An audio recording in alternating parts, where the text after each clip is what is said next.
Muy buenas tardes y bienvenidos al quinto encuentro del ciclo Coloquios Constitucionales, organizados por el Instituto de Estudios de la Sociedad IES y Pauta. El tema de hoy es el órgano constituyente, convención mixta o convención constitucional. Los invitados son la abogada y académica de la Universidad Católica, Constanza Juve, y el abogado y ex asesor de los Ministerios de Interior y SECPRES, Gabriel Osorio. El encuentro será moderado por el conductor de Pauta, Gerardo Gómez. Este encuentro está siendo transmitido en directo por pauta.cl.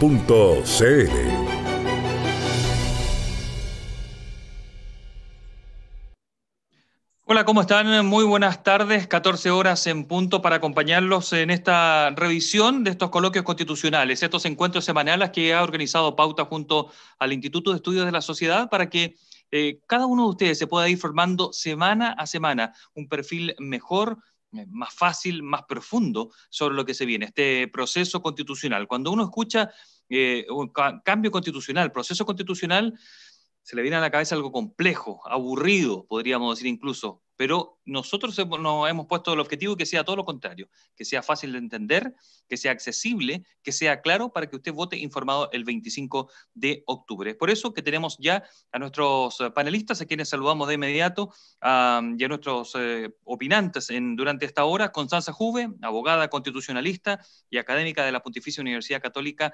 Constanza, ¿cómo estás? Muy buenas tardes.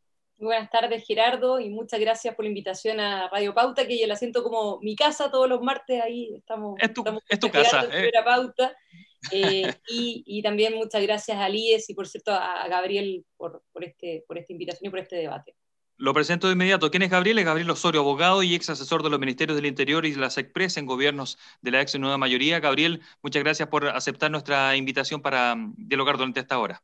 Hola, ¿cómo estás, Gerardo? Buenas tardes, Constanza, ¿cómo están? Y un saludo a todos quienes nos están oyendo el día y viendo el día de hoy. Bueno, de entrada yo les puse el desafío y espero que eso haga todo que sea más fácil para ustedes como para quienes nos escuchan. Que hagamos que sea cercano, que sea algo amable hablar de la Constitución, porque queremos hablar hoy sobre una diferencia, convención mixta o convención constitucional. Eso es algo que la gente puede que no lo entienda y queremos que en esta hora les quede claro. Gabriel, quiero comenzar contigo con la opción de la convención constitucional absolutamente elegida democráticamente con 155 integrantes. Vas a tener 7 a 8 minutos para exponer esa idea, luego lo va a hacer Constanza con la convención mixta. Comienzas tú entonces, Gabriel.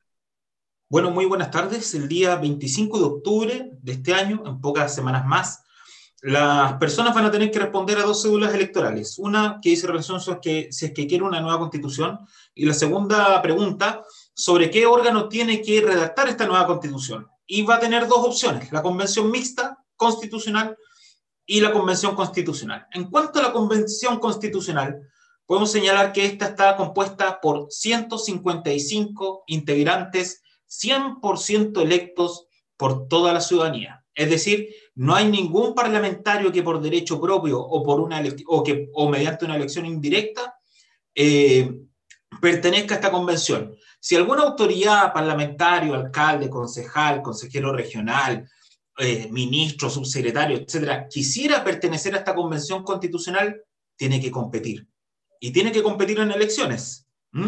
Y al momento de ser inscrita su candidatura en el registro de candidaturas del servicio electoral, cesa automáticamente en su cargo. Deja de ser diputado, senador, ministro, etc. En tercer lugar, la convención constitucional es una convención cuyos miembros perciben efectivamente la misma cantidad de dinero a título de dieta. Cada miembro de la convención constitucional, es decir, cada miembro de los 155 va a recibir una dieta equivalente aproximadamente a 2.5 millones de pesos mensuales. En tercer lugar, la convención constitucional es absoluta y completamente paritaria. Es decir, la regla de la paridad para que la proporcionalidad de hombres y mujeres se acerque lo más posible al 50%, se aplica a la totalidad de los miembros que van a ser electos mediante esta convención. A la totalidad de los miembros electos. No solo a los miembros que son electos por la ciudadanía como en la otra convención. La convención constitucional, a ser todos los miembros electos por el pueblo de Chile, ¿no es cierto?, se les aplica entonces las reglas sobre paridad de género. Además, en la convención constitucional se establece una regla específica de la inhabilidad. Esto es, todos quienes pertenezcan a la convención constitucional van a tener una inhabilidad de postularse dentro del año inmediatamente siguiente a cualquier cargo de elección popular. Y eso es súper importante porque sabemos que en estos momentos estamos entrando en una fase de un sinnúmero de elecciones inédito en la historia de Chile. Hoy estamos frente a a la entrada de un plebiscito y que después nos podría llevar a una elección de alcaldes, concejales, miembros de la Convención Constitucional, presidentes parlamentarios, consejeros regionales. Y bien, quienes sean electos como miembros de la Convención Constitucional no van a estar distraídos en pensar en su reelección, porque evidentemente nadie va a poder ser reelecto en una convención que solamente va a durar como máximo un año. No va a poder pensar en establecerse reglas que se adecúen a sus intereses para poder competir en un cargo de elección popular, puesto que no va a poder competir dentro del año inmediatamente siguiente. Y, por tanto, se va a dedicar 100% a la única labor a la cual nuestra Constitución llama a la Convención. Esto es, a la redacción de una propuesta de texto constitucional que tiene que ser sometida a un plebiscito de salida en el año 2022. Además, todos los miembros de esta convención tienen una sola función, que es la de redactar una propuesta de texto de nueva constitución política. Pues de tal manera que no se van a ver distraídos, por ejemplo, con la redacción de leyes por un lado, o que no van a poder asistir a una comisión en el Congreso para después asistir a la convención, etc.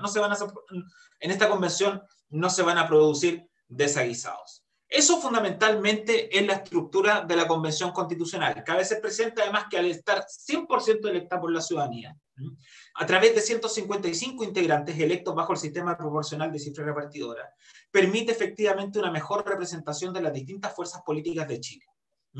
Porque recordemos que desde el fin al binominal efectivamente aumentó el número de escaños parlamentarios, que es el mismo sistema electoral que se va a utilizar, y con ello se permite, ¿no es cierto?, que terceras fuerzas o incluso cuartas fuerzas puedan participar al interior, en este caso de la convención, y poder hacer oír su voz en materia de nueva constitución política de la República. Es por eso que este sistema es más democrático, es paritario, no permite distracciones, es igualitario en términos de percepción de dieta y además evita el conflicto de interés en tanto se encuentran inhabilitados para presentarse a una próxima elección. Eso desde el punto de vista como una aproximación a lo que es la Convención Constitucional.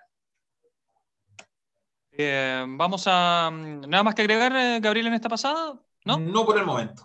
Ya, vamos con Constanza entonces ahora para conocer estos parámetros generales, algo como lo que ha hecho Gabriel con la Convención Constitucional, con la Convención Mixta. Sí, bueno, muchas gracias. Gabriel explicó gran parte, ¿cierto?, de lo que son las aristas relacionadas con la Convención Constitucional, pero la verdad es que a partir de lo que señala Gabriel me gustaría partir de una manera distinta, sin perjuicio de que como tenemos un poco más de rato después, las preguntas podamos ir abordando también algunas bajadas respecto a las ventajas y desventajas que puede tener una u otra opción. Yo creo que Gabriel habló bien respecto a algunas ventajas, tengo algunos matices, digamos, con él en relación, digamos, con ciertos elementos, pero me gustaría partir de una manera distinta porque me da la sensación a veces de las palabras, como que señalaba Gabriel, de que es más democrática, ¿cierto?, en la Convención Constitucional.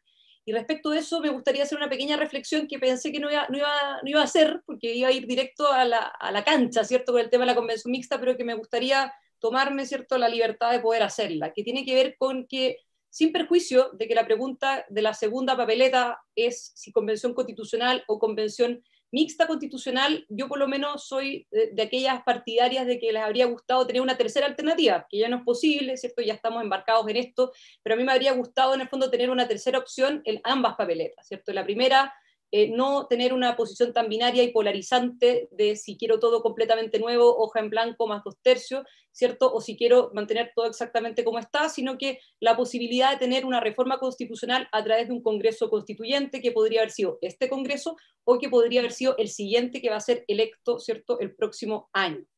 ¿Y esto por qué? Y aquí quiero conectarlo en el fondo con la pregunta que se nos hizo, porque me parece que una de las grandes ventajas o puntos positivos que se pueden destacar del acuerdo por la paz y por la nueva constitución es de que ese acuerdo se logró en el Congreso, ¿no? Este Congreso que a veces se habla de que es ilegítimo, o este Congreso que a veces que se dice que casi que no es democrático. En ese Congreso se logró este acuerdo por la paz y por la nueva Constitución, con exclusión de gran parte del Frente Amplio, que es una de las tercera o cuarta fuerzas a las que se refería Gabriel, y con exclusión también del Partido Comunista. Fue en ese Congreso, con un amplio espectro político, donde se logró este acuerdo por la paz y por la nueva Constitución, con el objeto de encauzar institucionalmente un problema fáctico, ¿cierto?, que teníamos de violencia extrema en octubre y noviembre del año pasado. Y esa es una de las ventajas y uno de los puntos positivos que yo destaco, ¿cierto?, que se encauzó institucionalmente ese problema, más allá de que yo discrepo respecto de que la causa en el fondo de el malestar social haya sido la Constitución, discrepo de eso, y no solamente lo digo yo, lo dicen varios académicos, incluyendo, ¿cierto?, una persona que no podemos calificar, ¿cierto?, de derecha, ¿cierto?, como el rector Carlos Peña. Y en ese contexto, nos guste o no nos guste el Congreso que tenemos, este Congreso es legítimo, fue electo por la ciudadanía hace un poquito más de 2 años, y por lo demás con un nuevo sistema electoral, que era lo que señalaba Gabriel, que es el sistema electoral proporcional con cifra repartidora. Lo que se prometía en ese momento con ese sistema electoral era de que se iba a sacrificar gobernabilidad en pos de una mayor representatividad, ¿cierto? Y eso iba a generar de alguna manera que más sectores estuvieran representados, y se esperaba, ¿cierto?, de que hubiera más confianza y que se iba a terminar con esta lógica, ¿cierto?, del binominal, de que lo único que hacía, ¿cierto?, era dejar fuera o excluir a determinadas fuerzas políticas. Bueno, lo que es curioso, ¿cierto?, es de que aquellos que ingresaron al Congreso gracias a este nuevo sistema electoral renegaron unos meses después nomás de su legitimidad para efectos de llevar adelante un proceso constituyente, ¿no?, para efectos de llevar adelante potenciales reformas constitucionales o nueva constitución. Estos mismos parlamentarios que fueron electos por este sistema electoral nuevo, ¿cierto?, y que entraron al Congreso gracias a este sistema electoral nuevo, renegaron después diciendo que eran ilegítimos y que no tenían, ¿cierto?, la representatividad ni la legitimidad para poder llevar adelante un proceso constituyente. Y eso no es solamente curioso, sino que además, desde un punto de vista, bastante riesgoso, ya que básicamente representó una suerte de renuncia al ejercicio de sus funciones. Recordemos que parte, ¿cierto?, de sus funciones es precisamente no solamente tramitar proyectos de ley, sino que también reformas a la Constitución. Entonces, dicho eso, y antes quizás de tomar, porque todavía tengo unos 4 minutos, ¿cierto?, antes de hablar de la convención mixta propiamente tal, me gustaría enfatizar en eso, ¿no? Que se habla mucho el tema de la legitimidad y de la democracia, y hay que tener cuidado con eso, porque en el fondo se da a entender como que este Congreso no sería legítimo o bien eventualmente no sería democrático, y desde esta perspectiva, tanto este como el que va a ser elegido el próximo año, sí es legítimo, porque finalmente la legitimidad no te la entrega, ¿cierto?, un sondeo de opinión, no te la entrega el que grita más fuerte, no te la entrega la calle, no te la entrega un concurso de popularidad, te la entregan las elecciones democráticas que se realizan cada cierto tiempo, ¿cierto?, y donde la ciudadanía finalmente decide quiénes son sus representantes, y esa es la manera, ¿cierto?, civilizada en que el poder se sujeta a las reglas, ¿cierto? El poder se institucionaliza y no se personaliza, ¿no? Entonces, eso como primera aproximación.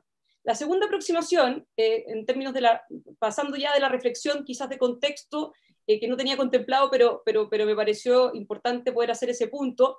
La convención mixta, ¿cierto?, va a estar integrada, para poder pasar ya al lado de la información, más allá de que tengo algunos matices con lo que señala Gabriel, que podemos tratar después, va a estar integrada por 172 representantes, ¿cierto?, 172 miembros. La mitad, por eso es mixta, la mitad van a ser senadores y diputados actualmente en ejercicio, ¿cierto?, de este Congreso, en virtud del cual se llevó al acuerdo por la paz y por la nueva Constitución, senadores y diputados que van a ser electos efectivamente por el Congreso Pleno, con un sistema de pactos aplicando el sistema electoral, pero en el fondo con un cuerpo electoral más reducido, y 86 van a ser miembros electos popularmente al efecto en esta misma elección que señalaba Gabriel anteriormente, el 11 de abril del próximo año, ¿cierto?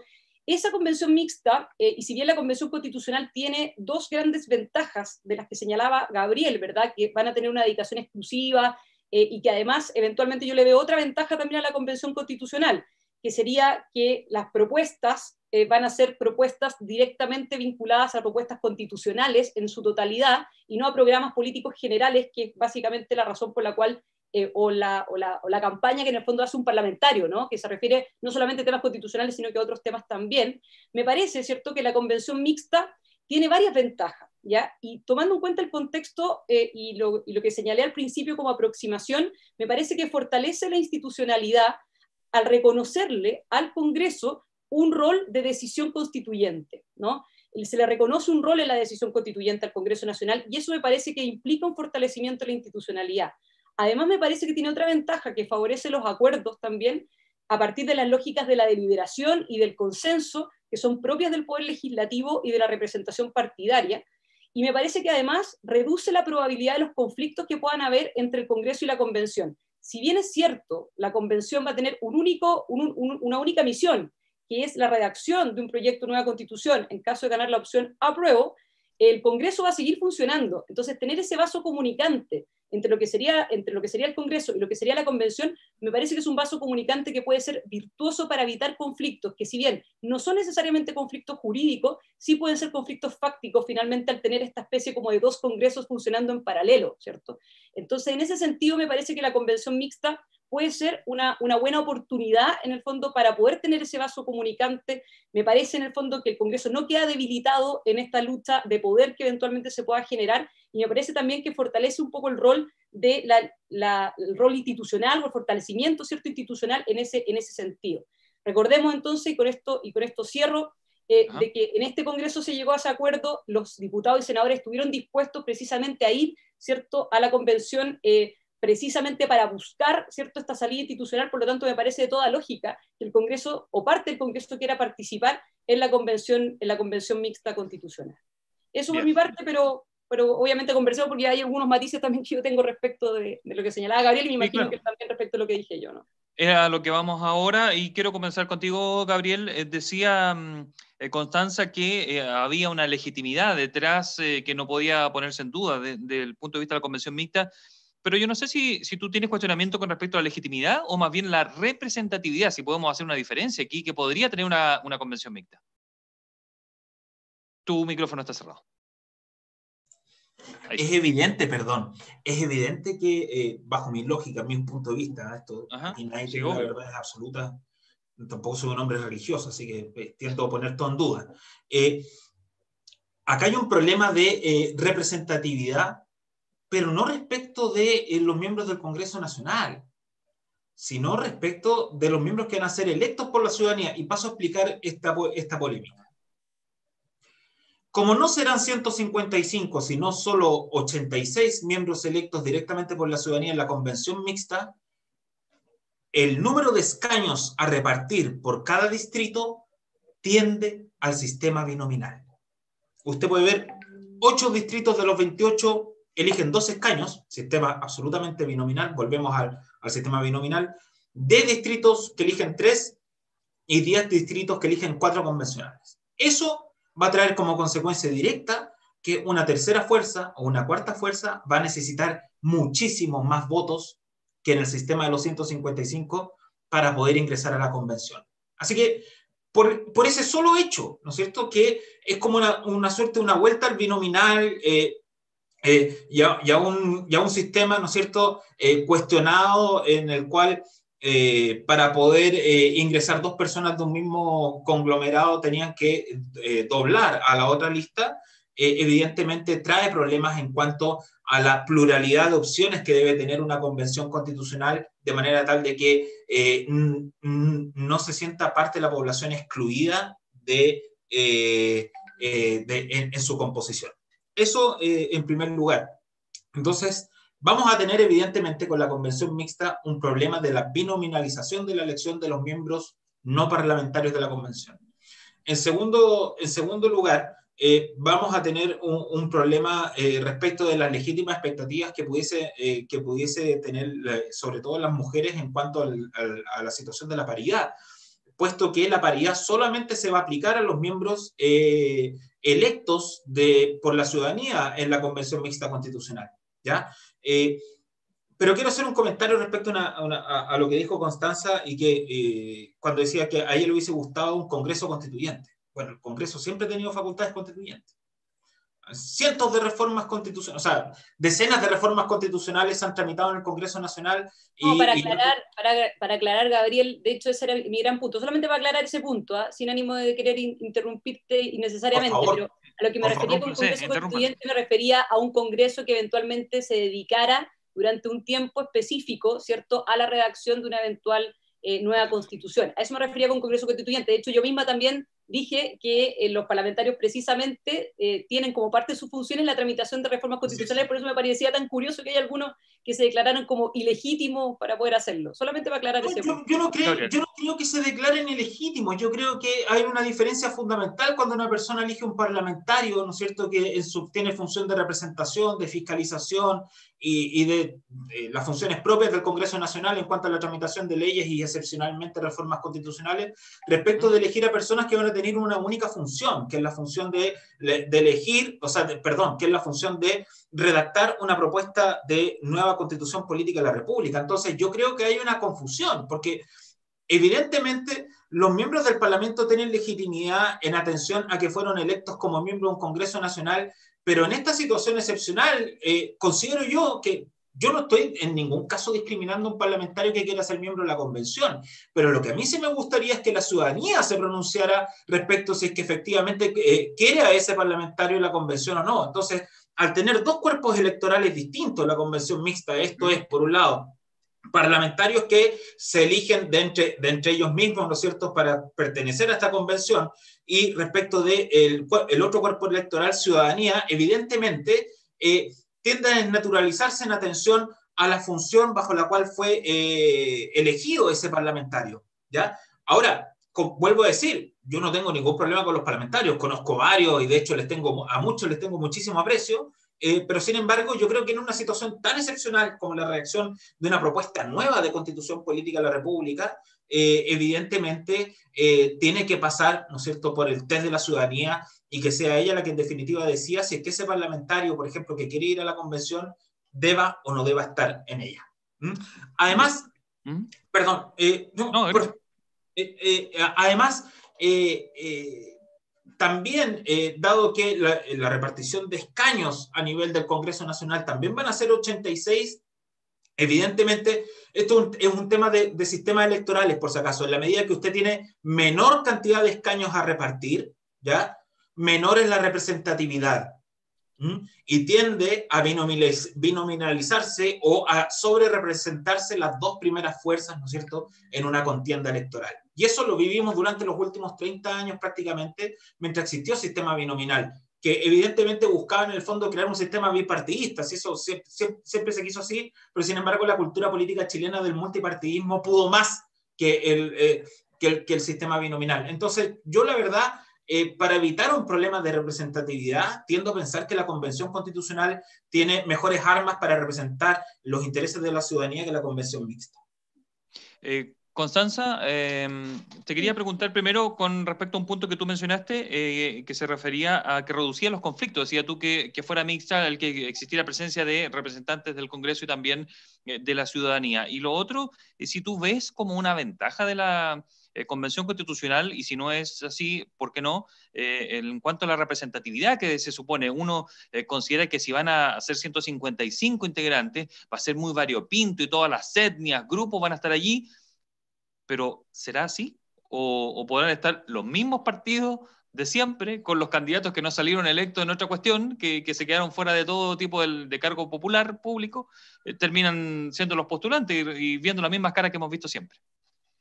Muchas gracias por la pregunta, Gerardo. No, una sola, primero, permíteme citar, porque algo que decía Gabriel, yo no sé si en relación con que habían algunos parlamentarios que no habían dicho que se declararan ilegítimo. Yo acá tengo la frase del diputado Vidal el 11 de noviembre del año pasado, que señaló lo siguiente: nosotros tenemos la legitimidad plena y democrática para legislar, para representar y para fiscalizar, pero nosotros creemos que el poder constituyente, o sea, el mandato que permite cambiar una constitución, lo tiene la gente. ¿Somos los diputados, los senadores actualmente en ejercicio, las personas legitimadas para hacer ese ejercicio? Yo creo que no. Entonces, básicamente ahí, a eso me refería, digamos, con los parlamentarios y algunos parlamentarios que entrando con el sistema electoral actual, se declararon ilegítimos unos poquitos meses después nomás para poder llevar adelante modificaciones constitucionales que, como bien decía Gabriel, ¿cierto?, es perfectamente posible poder hacer, tanto es así que la Constitución actual ha sido fruto, ¿cierto?, de 52 reformas, y esas 52 reformas se han llevado a cabo en el Congreso. Bueno, salvo la del año 89, digamos, ¿no? Pero de ahí en adelante todas se llevaron a cabo por el Congreso. Por lo tanto, no puedo sino compartir con Gabriel, pero me parecía interesante, digamos, por lo menos plantear ese tema. Lo segundo, y yendo quizás más bien también a otro tema que hablaba Gabriel, y con esto lo quiero conectar con la pregunta que me haces tú, Gerardo, respecto al sistema electoral, ¿no? Efectivamente, el sistema electoral fue modificado hace unos años atrás, buscando lo que decía anteriormente, ¿cierto? Sacrificar gobernabilidad por mayor representatividad, ¿cierto? Eso es lo que finalmente se buscó, pasando de un sistema electoral binominal, que es un sistema electoral proporcional, pero con efectos mayoritarios, a un sistema electoral como el que tenemos ahora, que finalmente favorecía el multipartidismo y la fragmentación, que es lo que vemos básicamente en la Cámara de Diputados hoy día, ¿cierto? Entonces, en ese sentido, yo por lo menos soy bastante crítica del sistema electoral que tenemos actualmente. Me parece que ha generado, digamos, muchos conflictos, porque con la combinación, además de elecciones conjuntas de presidente de la República y Parlamento, lo que generó fue una parálisis institucional, una parálisis institucional de gobierno dividido que se veía venir, que estaba cantado que eso iba a ser así, porque para el presidente incluso es difícil poder lograr generar una buena coalición dentro de su propio sector, ¿no? Entonces no hay, Ackerman, digamos, un autor muy conocido, decía que no hay forma más tóxica que el sistema electoral proporcional del multipartidismo con un presidente, digamos, elegido en un tiempo fijo, porque se genera eso, ¿cierto? Una parálisis institucional, y yo creo que eso fue uno de los factores también que terminó generando más crisis aún. No digo que haya sido el único, pero sí yo tengo una visión muy crítica en ese sentido. Y además tengo una visión crítica de este sistema electoral, porque básicamente lo que se hizo en términos territoriales fue pasar de 60 distritos, binominal significaba, ¿cierto?, que se elegían 2 parlamentarios o 2 diputados por distrito, por eso eran 120, se pasó de 60 distritos a 28. ¿Qué es lo que generó eso? Generó, ¿cierto?, un aumento territorial más o menos importante, ¿no?, que hizo que el parlamentario finalmente terminara bastante alejado de lo que es la ciudadanía, ¿no? Porque precisamente tuvo que abarcar un territorio que es casi imposible poder abarcar, y donde no necesariamente, y no solamente eso, sino que además se generó un problema de identificación del elector respecto al representante. Entonces, yo siempre doy este mismo ejemplo. El distrito 8, de Pudahuel, Quilicura, Maipú, Tiltil, Lampa, etc., 1,5 millones de habitantes, se eligen 8 diputados. 8 diputados. No solamente vaya a pedirle al ciudadano, ¿cierto?, de Maipú, de Quilicura, de Colina, que le vaya a pedir una rendición de cuentas a esos parlamentarios, sino que vaya a preguntarle si se sabe el nombre, digamos, de esos parlamentarios, porque son 8 parlamentarios, ¿no? Y me parece que eso, ¿cierto?, ha sido muy nocivo para las confianzas y ha sido muy nocivo para la democracia. No creo que este sistema electoral, de hecho, creo que está demostrado, es cosa de ver, digamos, las discusiones en la Cámara de Diputados para darte cuenta que no necesariamente ha colaborado, ¿no? Entonces, viendo tu pregunta, y con esto cierro, en relación con el tema de si van a ser los mismos o no, es importante transmitir, ¿cierto?, de que ganar la Convención Constitucional va a ser básicamente un espejo de lo que es hoy día la Cámara de Diputados, en términos de que se eligen 155 convencionales constituyentes, de la misma manera que se eligen 155 diputados, con los mismos distritos, con el mismo número. La única diferencia, ¿cierto?, tiene que ver con el tema de paridad, que podemos entrar, ¿cierto?, a debatir, además, si es que no hay un problema también de representatividad en ese sentido, teniendo en consideración de que por el solo hecho de eventualmente ser mujer, por ejemplo, aun cuando se saque el 0%, puede terminar siendo electa, ¿no? Entonces tenemos también ahí un problema de igualdad del voto, pero ya está aprobado. Entonces no es algo que yo creo, o por lo menos que yo voy a entrar a cuestionar, porque es una cuestión que ya está aprobada.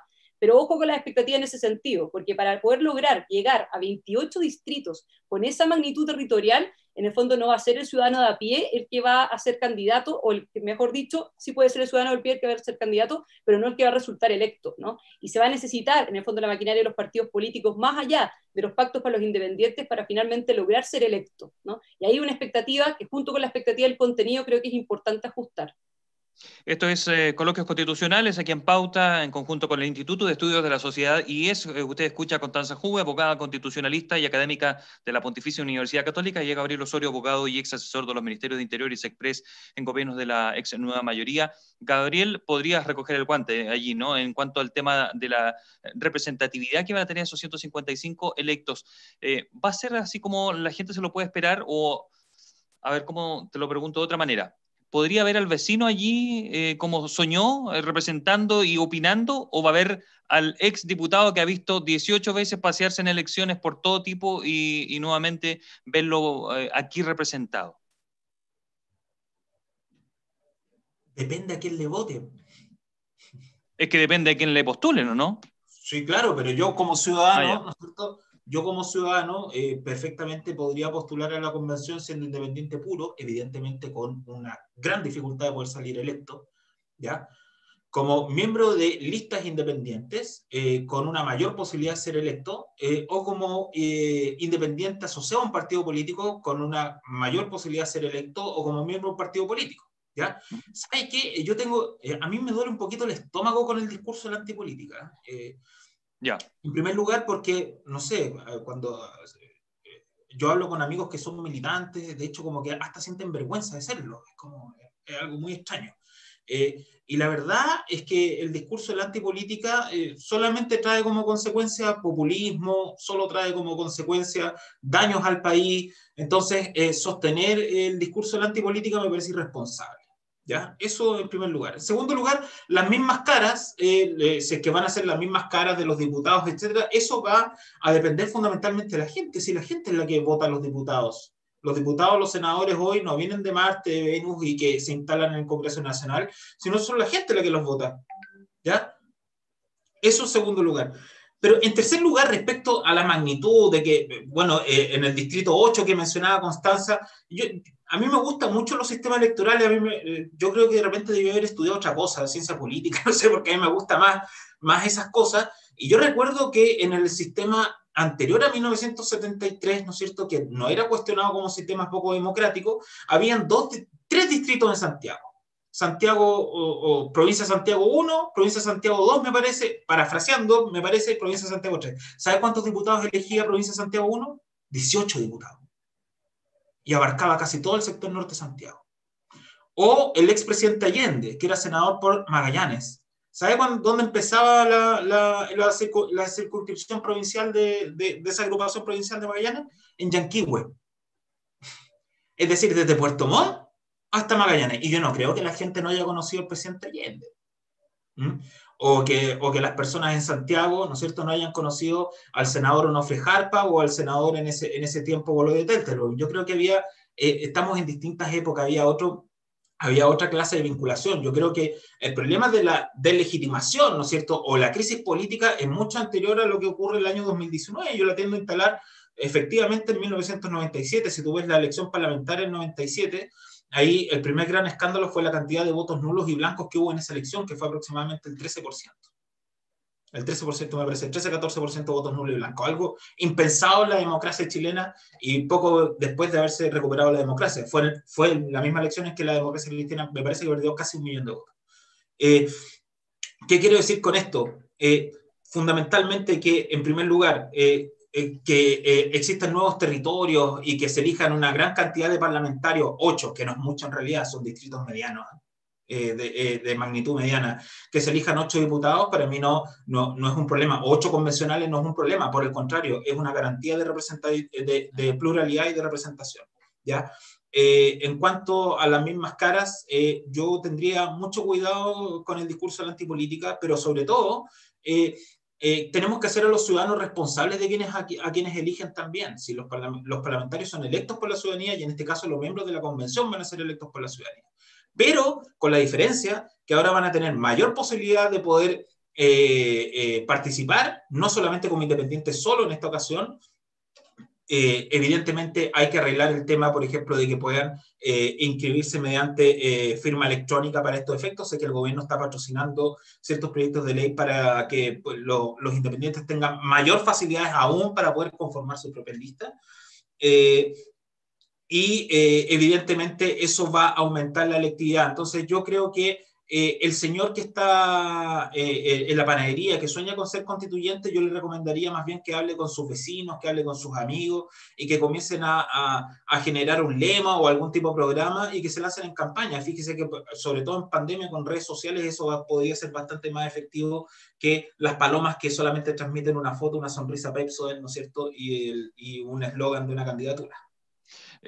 Constanza, con respecto al tema que tú planteabas de la convención mixta, la representatividad que podrían tener o cómo se van a elegir, podría bajar un poco eso, cómo se van a elegir los parlamentarios, lo dijiste a la pasada al comienzo, para saber si la gente siente que los va a representar, ¿va a tener alguna influencia la gente ahí en quiénes son esos 86 diputados o senadores, o se va a definir por criterios que para ellos van a ser demasiado lejanos y puede que esté alguno que no le guste allí tratando de resolver algo tan importante como una nueva constitución?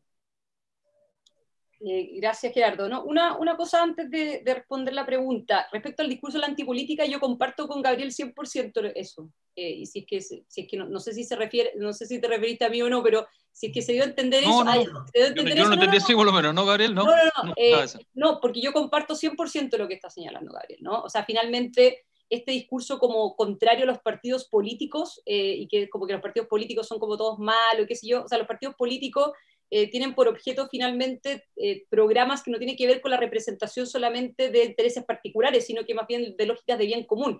Y esa es una manera, digamos, exitosa en cómo las democracias se pueden llevar adelante. Por lo tanto, el discurso de la antipolítica a mí también me duele la guata, ¿no? Entonces comparto 100% de eso con Gabriel. Ahora, respecto a la pregunta o sea, respecto a la pregunta de Gerardo, pero antes de eso también déjame aclarar otra cosa que se me quedó en el tintero. Por lo mismo, el tema como de los mismos rostros, es simplemente a lo que yo hacía referencia es a la expectativa de participación, ¿no? Estas reglas en relación con el sistema electoral, por ejemplo, eran reglas que estaban en el acuerdo del 15 de noviembre, y ni siquiera hubo que esperar hasta la reforma del 24 de diciembre, ni ahora como para darse cuenta, como que recién ahora como que pareciera que es como que, oye, pero los independientes, oye, pero el hijo de vecino, entre comillas, ¿cierto? El ciudadano, ya, recién ahora se está planteando esto, pero esto siempre estuvo en las reglas, ¿no? Y en un sistema electoral además como este, que ahí tenemos diferencias importantes con Gabriel respecto a las virtudes de dicho sistema electoral, está estructurado en base a esto, ¿no? O sea, y de hecho es más importante aún, digamos, ser parte de un partido político de determinados pactos y listas para poder salir o tener posibilidad de salir electo, que es lo que decía Gabriel. Y particularmente, Gabriel decía, bueno, y si yo quiero ser, voy a tener que ojalá ir por un partido, y ojalá alguien que te ayude, con votos, digamos, si es que uno no es muy conocido. Entonces, a eso apuntaba yo, pero comparto 100% el discurso de que me duele mucho la guata a mí también los discursos de antipolítica. Ahora, el tema de cómo se van a elegir. Efectivamente, los 86 en la convención mixta que salen del Congreso, no hay participación de la ciudadanía directa en ese sentido. Por eso es que Gabriel decía que es una elección indirecta en el fondo, porque, claro, la ciudadanía participó al momento en que eligió al senador o al diputado, pero no participa directamente en términos de decidir qué senador o diputado iría o participaría de la convención mixta, sino que se van a elegir, ¿cierto?, en el Congreso pleno. Ahí, a eso yo me refería en ese sentido con el hecho de que, claro, me parece una buena mezcla y un buen vaso comunicante entre lo que es el Congreso y lo que es la convención mixta, precisamente para evitar conflictos, como lo señalaba anteriormente, también porque me parece virtuoso, ¿cierto?, en la lógica de liberación y de acuerdos que pueden salir de ahí. No me parece en el fondo que existan grandes conflictos, porque yo creo que el Congreso, si bien va a seguir tramitando sus leyes y puede seguir funcionando, la realidad, ¿cierto?, es de que no van a hacer grandes cambios, menos en un año electoral y menos mientras se está tramitando una eventual nueva constitución en la convención, ¿no? Por eso es que finalmente considero que puede ser importante esta mezcla, pero claro, efectivamente la ciudadanía, la votación directa que tiene es respecto de los 86 miembros electos popularmente, y el Congreso elige, digamos, a los otros 86. Pero la mezcla, me parece, esa mixtura, ¿cierto?, entre senadores, diputados y miembros electos popularmente al efecto, de manera específica, me parece que puede ser bastante interesante. Y aquí aprovecho solo para cerrar con algo que había dicho Gabriel, solamente para aclarar al principio. Los parlamentarios, que en el caso de que gane la Convención Constitucional, pueden ser candidatos. Lo que pasa es de que tienen que cesar su cargo parlamentario para ser candidatos. ¿Ya? O sea, cuando decía Gabriel, bueno, ministros, subsecretarios, etcétera, que quieran ser candidatos, al inscribir su candidatura cesan de pleno derecho, o por el pleno Ministerio de la Constitución, dice la reforma. Bueno, los parlamentarios también, ¿cierto? Si los parlamentarios quisieran ser candidato igual, electo por la ciudadanía, lo pueden hacer, pero tienen que cesar su cargo de parlamentario en abril. O sea, en enero, perdón. Y arriesgando una rebaja de dieta importante, porque pasaría de la dieta de parlamentario a ser una de constituyente, que es mucho más bajo, 2,5 millones, al menos hasta ahora, más otros extras que tienen que ser definidos en el tiempo, ¿no?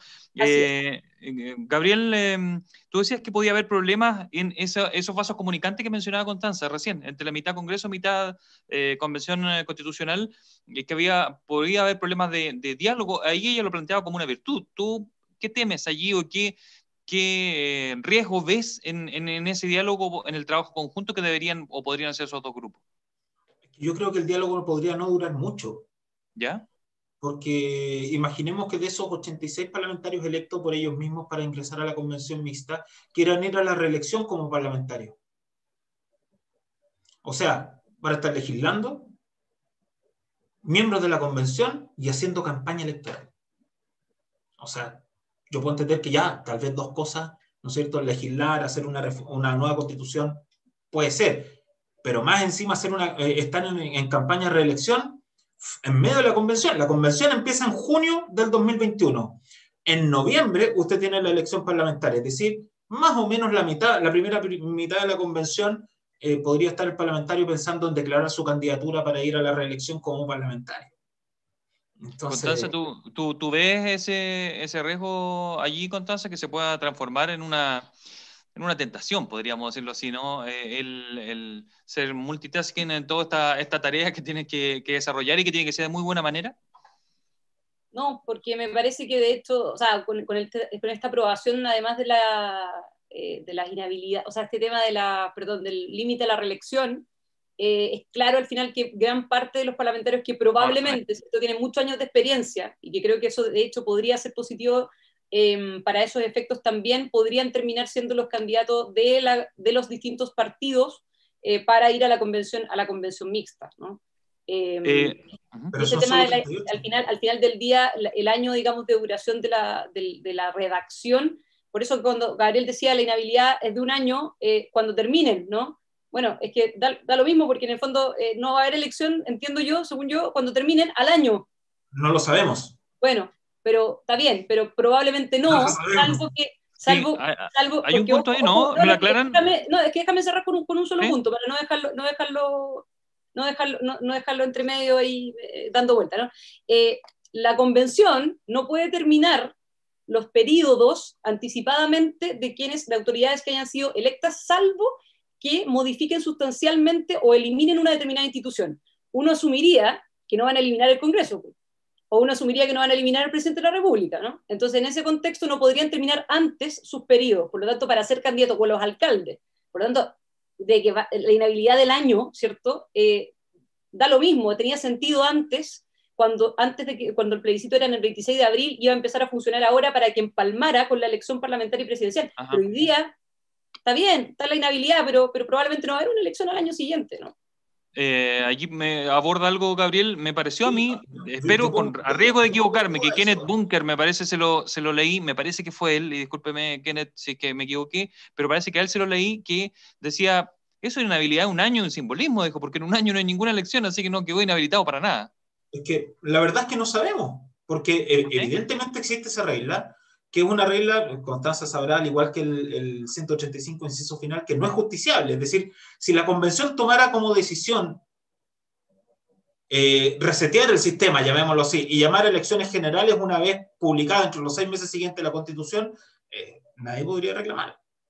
O sea, me imagino hay muchos abogados que podrían hacer, ¿no es cierto?, alguna clase de recurso, juicio de nulidad de derecho público, pero seamos en derecho estricto, ¿no es cierto? ¿Ya? Derecho estricto no se podría hacer nada.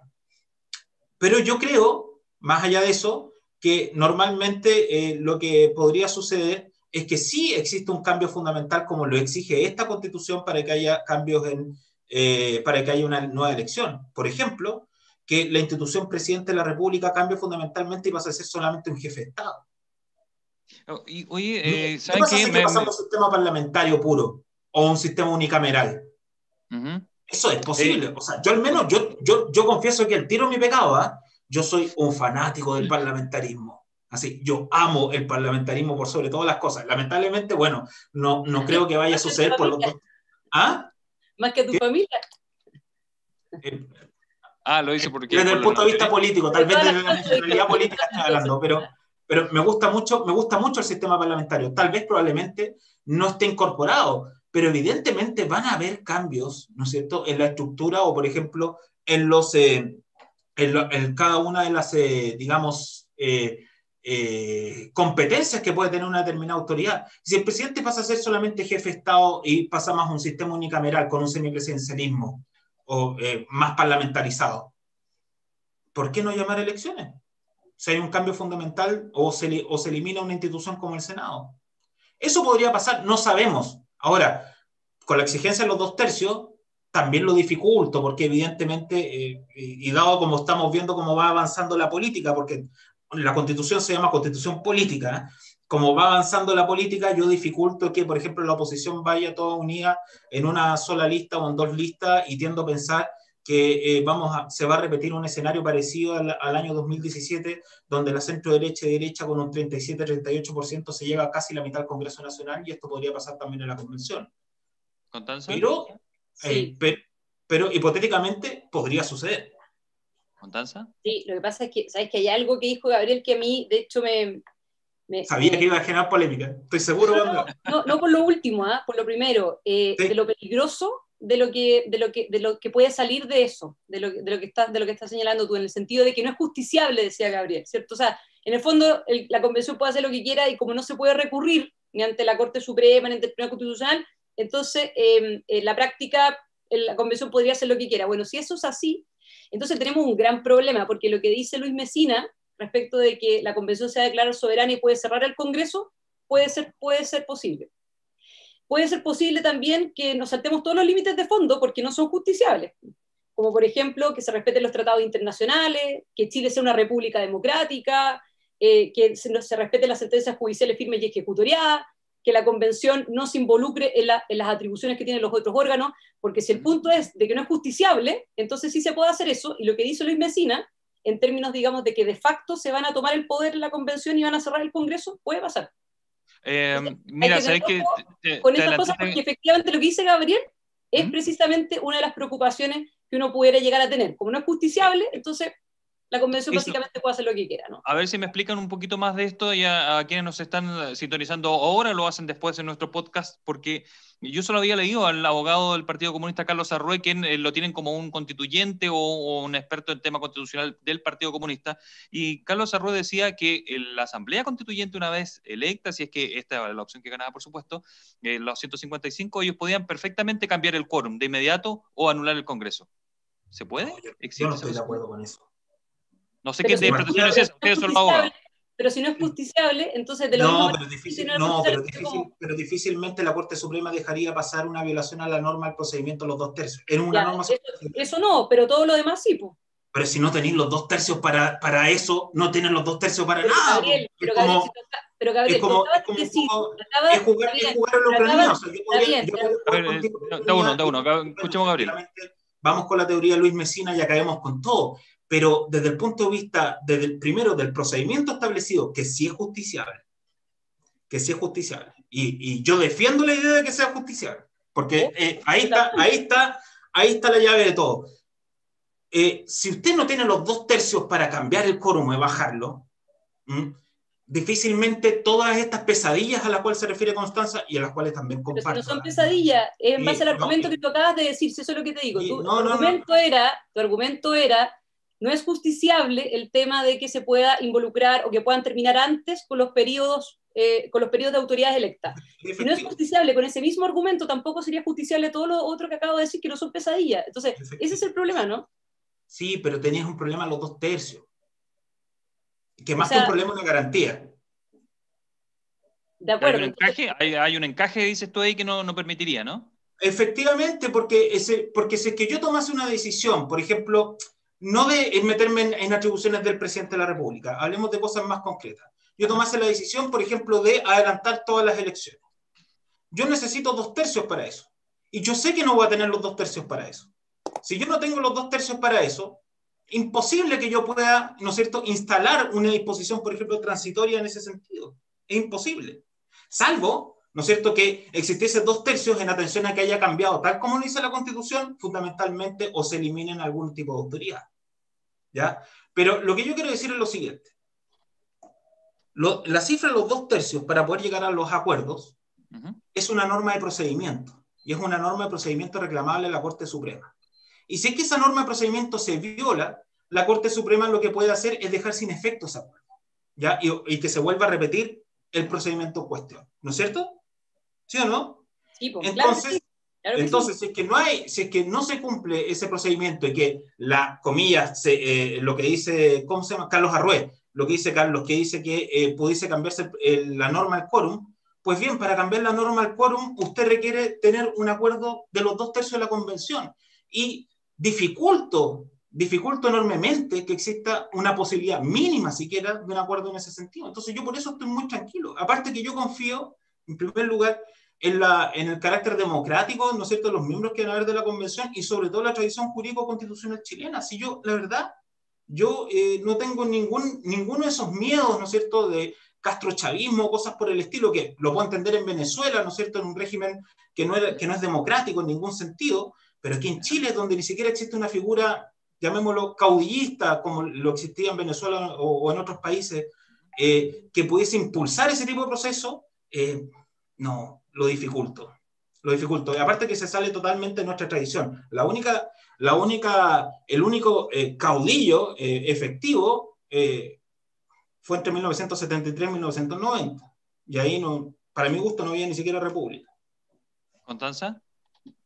Sí, no, claro, no, sí, mi punto era en base a argumentos, yo comparto con Gabriel, de hecho, me parece perfecto que sea reclamable, de hecho eso me da tranquilidad a mí también, en cierto sentido, respecto al procedimiento. Si a mí lo que encuentro riesgoso es de que tú acabas de señalar de que en la práctica, ¿cierto?, como no es justiciable el hecho de que se puedan terminar anticipadamente pedidos de autoridades, ¿cierto?, que fueron electas por la ciudadanía del 2021, como no es justiciable en la práctica, eso se puede saltar, la convención eso, también se podría saltar los otros límites de fondo, que es que la convención no se involucre en otras atribuciones, por lo tanto, que no se tome atribuciones de Congreso, no se tome atribuciones ejecutivas, no se atribuya funciones propias del Poder Judicial.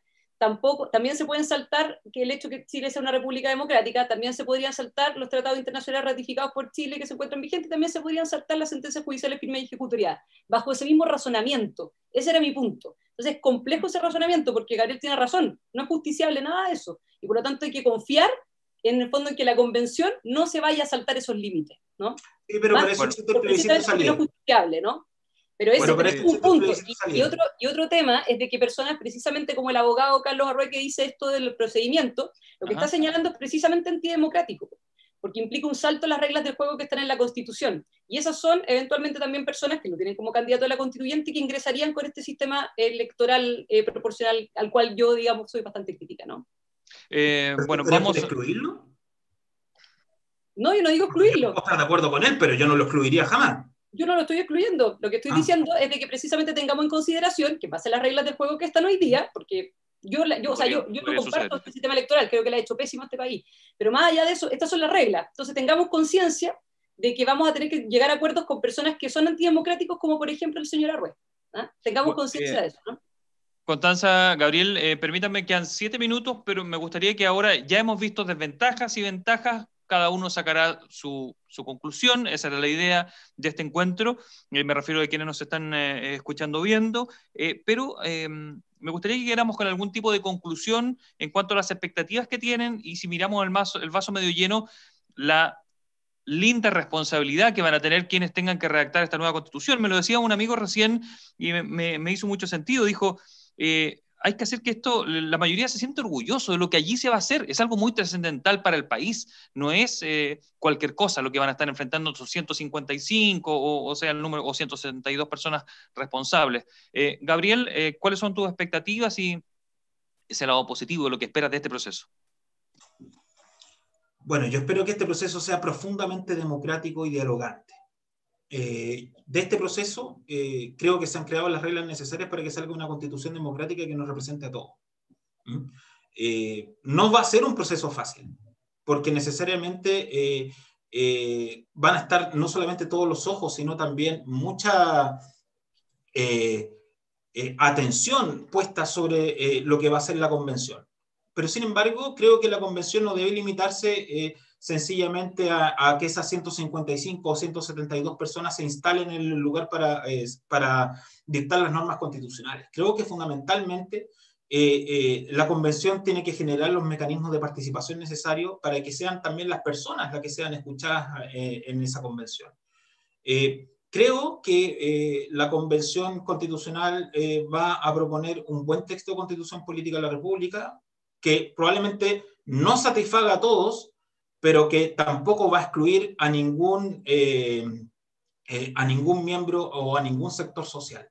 Creo que aun cuando no gusten las reglas electorales aseguran representatividad. Es más difícil ponernos entre varios de acuerdo, ¿no es cierto?, que más de dos, pero también asegura representatividad y asegura también seguir con la tradición jurídico-constitucional chilena que ha sido, pero al menos un ejemplo para mi gusto en Latinoamérica en cuanto a democracia y representación se refiere. Constanza Juve, ¿qué esperas tú de las expectativas que tiene el proceso y, como decíamos, la relevancia que se le debe dar a esto, que puede ser algo muy bonito, decían algunos, que va a quedar, que va a trascender y que tienen mucha responsabilidad quienes tengan que participar del proceso? Sí, yo acá, bueno, en realidad yo hago una separación, ¿no? Yo no soy muy optimista respecto de eso y me parece que hay mucha buena voluntad y harto voluntarismo y buena aproximación de parte de mucha gente, ¿no? Que quiere que este proceso sea como una suerte como de, como una cierta así como casi que nostalgia y poniéndole mucho, mística, digamos, ¿no? ¿ah? Mística. Claro, mucha mística, y eso está muy bien, pero tenemos que tener como en cuenta cuál es la realidad, ¿no? Y desde esa perspectiva, la realidad, ¿cierto?, es de que si uno extrapola las discusiones de la Cámara de Diputados, una cosa así, más o menos vamos a ver en la Convención Constitucional, de ganar la Convención Constitucional 100% electa, porque es replicable en el fondo, porque están las mismas reglas del juego más allá, digamos, de la paridad, ¿cierto?, que es la única distinción que hoy día existe. Por lo tanto, poner de acuerdo hoy día, por ejemplo, la Cámara de Diputados en 2/3 para agregar texto a una hoja en blanco, que la práctica significa no partir de un texto como base, ya, a eso se refiere a la hoja en blanco, ¿no? Existe una tradición jurídico-constitucional que decía Gabriel, pero evidentemente para incluir ciertos elementos ahí, vamos a tener que lograr los 2/3. Entonces, es cosa extrapolar hoy día si es que existe 2/3 en el fondo en el Congreso, más allá del acuerdo, digamos, del 15 de noviembre, para poder agregar texto a esa hoja en blanco, ¿no? Entonces, eso yo por lo menos no soy muy optimista en ese sentido de que queden elementos trascendentales o elementos esenciales ahí en esa Constitución. Sin perjuicio de eso, evidentemente que de ganar el apruebo el 25 de octubre, quienes, digamos, hemos manifestado por lo menos la intención de ser convencional constituyente, tiene que llegar con la mayor buena fe del mundo y con la voluntad y con la aproximación de querer llegar a acuerdos para que salga el mejor texto constitucional posible. Esa debiera ser la aproximación que debieran tener los convencionales constituyentes. Sin embargo, yo, a diferencia de Gabriel, no creo que en base al procedimiento y las reglas que estén establecidas permita sacar un texto constitucional que contenga, digamos, lo esencial, que otorgue certezas y que además finalmente termine siendo un texto coherente y no un texto deficiente. Yo soy muy, muy poco optimista en ese sentido, sin perjuicio de que yo animaría, ¿cierto?, a que todos quienes vayan a ser convencionales constituyentes, ya sea en una mixta o ya sea una convención constitucional, obviamente que la aproximación que tienen que tener no es de veto, ¿cierto? O no es esto que dice este abogado Arrué, que como yo decía anteriormente, yo no lo excluiría de partida, no se puede excluir por el sistema electoral, pero con esas personas vamos a tener que lidiar, ¿no? Con personas antidemocráticas que quieren saltarse las reglas del juego antes de partir. Y eso es lo que a mí me preocupa, llegar a un acuerdo de 2/3 en el fondo con personas que van a integrar la convención y que hacen este tipo de planteamiento. Bueno, se dificulta un poquitito y quita un poquito de mística y optimismo, ¿no? 25 de octubre va a ser el plebiscito. En abril se tiene que elegir al nuevo grupo de trabajo, si va a ser convención mixta o convención constitucional. Van a tener de 9 a 12 meses para elaborarlo y después un plebiscito de salida, además, donde tiene que ser aprobado por todos. Constanza Juve, abogada constitucionalista y académica de la Universidad Católica, y Gabriel Osorio, abogado y ex asesor de los Ministerios de Interior y Sexpress de la ex Nueva Mayoría. Les damos las gracias por habernos acompañado en este proceso, para que a nuestros auditores, para quienes están escuchando, a quienes han preferido esta cápsula, puedan quedar mucho más claros con estos coloquios de qué es lo que se viene, y hay mucho por decidir, quedan muchas cosas por resolver todavía, claro está. Muchas gracias, Gabriel. Muchas gracias, Constanza. Muchas gracias, Gerardo. Gracias. Nos vemos, Gabriel. Gracias, Constanza. A Radio Pauta. Muy bien, con esto despedimos este coloquio constitucional. Cada semana ha sido un nuevo tema. En esta oportunidad hemos hablado sobre la convención mixta versus la convención constitucional, que tiene que definirse posteriormente a través de un proceso democrático. Soy Gerardo Gómez, le doy las gracias por habernos preferido y, por supuesto, sigan en sintonía de Pauta y siempre prefiriendo estos coloquios para quedar mejor preparado para el plebiscito del 25 de octubre. Que tenga buen día.